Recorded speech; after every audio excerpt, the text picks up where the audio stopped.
Please be seated.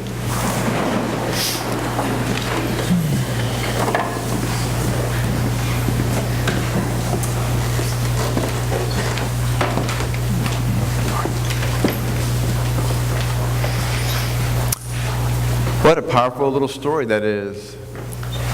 We just read from the gospel about Jesus in the temple, and he's just watching people go in and out, and almost like people watching. That's what it says he's doing. He's watching people. And there must have been some kind of a container for people to put their gifts in. There were gifts for the temple and to the temple. And he watched a lot of people come and go. And he said there were a lot of pretty wealthy people who put in a lot of money. And then this one woman attracts his attention. And it doesn't say how he knew this, but all it does, the story just tells you that she was not married any longer because her husband had died. And of course, as you know, in ancient times, the woman got all of her resources from the husband. So when the husband dies, she is completely destitute, completely, he has to either go back to her family somehow, or she goes on the street. In any case, she's in dire straits.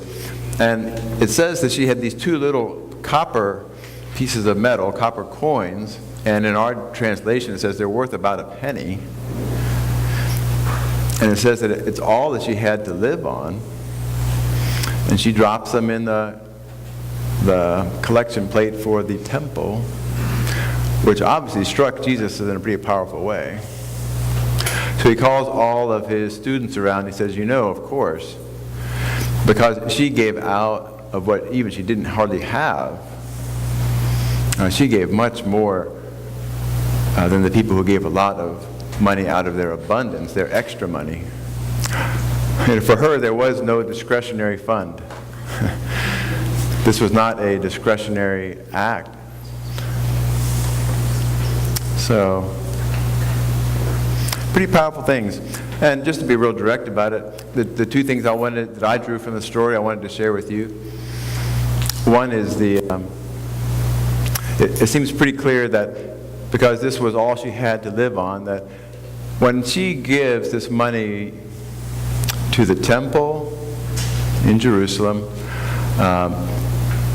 following the rules of her faith and her commitment to her faith, following what she's supposed to do, and in a sense giving to God from out of her poverty,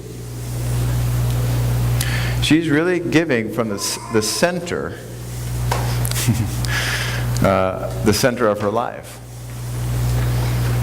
Or, I thought of it in these terms, she's giving it from the center of her budget, as if she had a budget.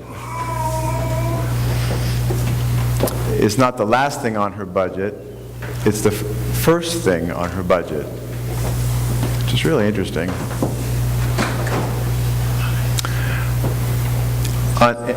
The way some people love budgets, I'm not that great at them. I feel guilty for not following them. Every couple months I write one down on my computer at home. And it kind of reminds me of what I'm supposed to be doing. I don't really spend that much money, but I don't follow it to the letter all the time. The treasurer here is really good. Bill, sitting right up here, he says, don't call it a budget, call it a spending plan. Here's how I plan to spend my money. But for the woman that Jesus saw, at the top or the center of her spending plan, she says, I'm going to give to my faith and to the temple and to God. It was on the top of the list, even if she didn't have enough for other things. And the translation at the very end, I've heard other preachers talk about this. They said she gave out of her poverty, out of all she had to live on. And I don't want to push it too far, but it just means, let's just say she has no discretion. And so it was at the top of her list. Now, that's pretty challenging to me And I never do guilt sermons. I really don't. But some things when you read in the text in the Bible, they are challenging. They do make you think, at least. And so, like on my computer, I do a lot of bill paying by automatic draft. And they send me the reply to my email saying that we just paid your light bill or whatever it is, my mortgage. And so on my computer, I have a list of all the bills so I can move the email into the right slot, right? So there's the CPS bill, there's the cable bill, there's the mortgage bill, and they're all over here on the side of my screen. And they kind of go in that order. And way down under Other, it says Church.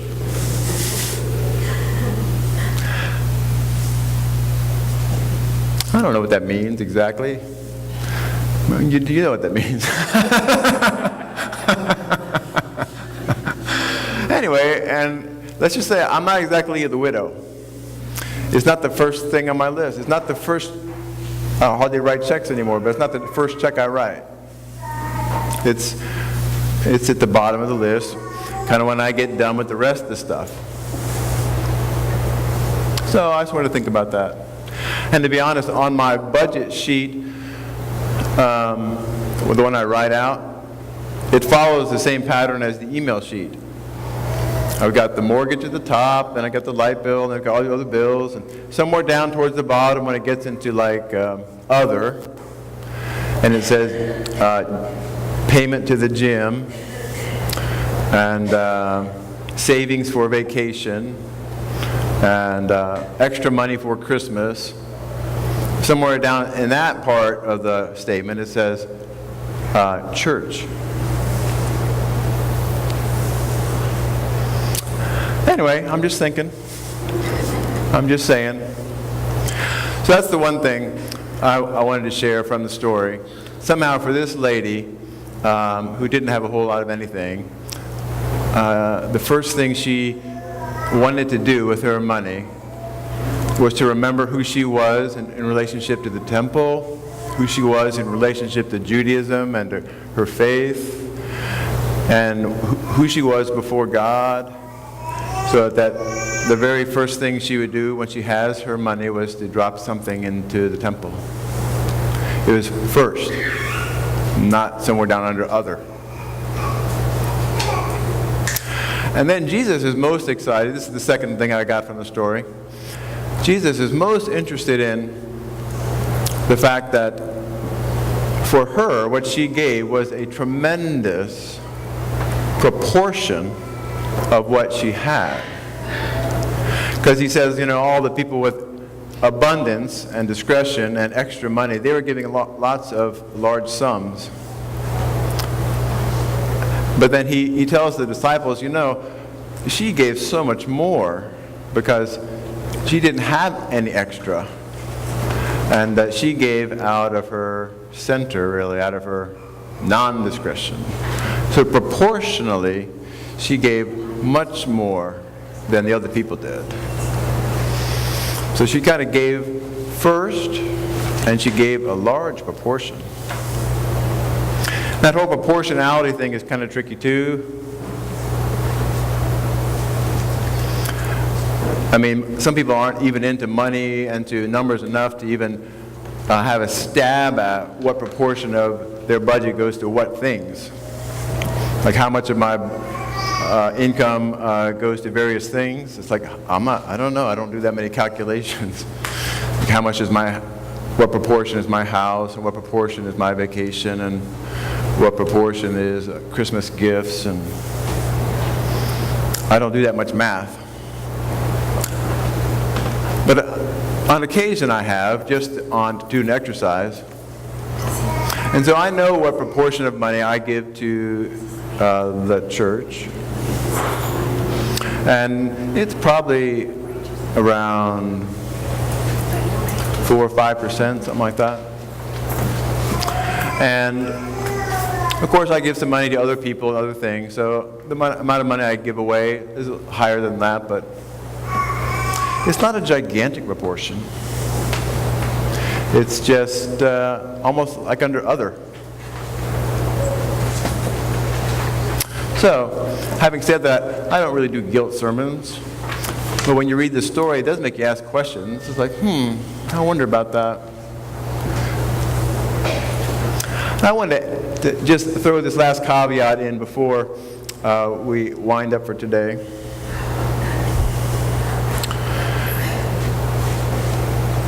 I don't just associate God with just Christianity. I think God might even be bigger than the Christian faith. So it also means that I don't equate God with the Episcopal Church. God is bigger than the church, which means, of course, and God is even bigger than St. Andrews as a congregation. So I know that God is bigger than Christianity, God is bigger than the Episcopal Church, God is more than St. Andrew's Episcopal Church. But having said that, everything that we believe in general has to be acted out somehow specifically. Everything that is universal has to somehow become particular. Or in more common language, somewhere, rubber has to meet the road. Right? And so for me, while I know that God is bigger than Christianity, and God is bigger than the Episcopal Church, and God is bigger than St. Andrew's Episcopal Church, for David, where the rubber has to meet the road, where I express my faith, where I express my commitment, where I express my love for this God who is very big, happens to be here. You know? This is where it happens. I don't give generically to the God who's the church universal of the universe, and this is it. God is expressed here. God is expressed in the Episcopal Church. God is part of the Christian faith. And for me to express myself somewhere, this is it. So, I leave you with those reflections on the story. Jesus was most impressed that for this woman who has no discretion, this was her God and her faith and her love of God and her tradition, her community. This was the first check she was writing, so to speak. It wasn't down under other. And by proportionality, the big proportion she gave, Jesus said, that's what makes her really special. Proportionally, she gave out of her negative balance, practically. And I wonder for myself, we have to express our faith and our love and our commitment and our passion for who we are and for our God and for our religion and for our faith somewhere very particular. It can't just be kind of generally, I believe in that vaguely. And so for me, because this is my community here at St. Andrews, this is how I express myself. And maybe I'll try and look at that list and see if I shouldn't put church out of the other category and put it on the top of the budget. And I'll look at that proportion thing and see how much it really costs me. You know? Does it cost me as much as an extra vacation? Or does it cost me as much as a different car payment? Or does it cost me as much as rehab I want to do in my house? What does it cost me? It costs her everything. So it's just an interesting question. What is the equivalent? What does it cost us? What's the proportion? She thought at the top of her list was her faith and her God. And for her, she was going to put it at the top, and it would be a big part, or everything, off her budget. So mostly what I did today was just talk about me. And you all can apply these two ideas to your own life as you see fit. I offer this to you in God's name, God the Father, the Son, and the Holy Spirit. Amen. Amen.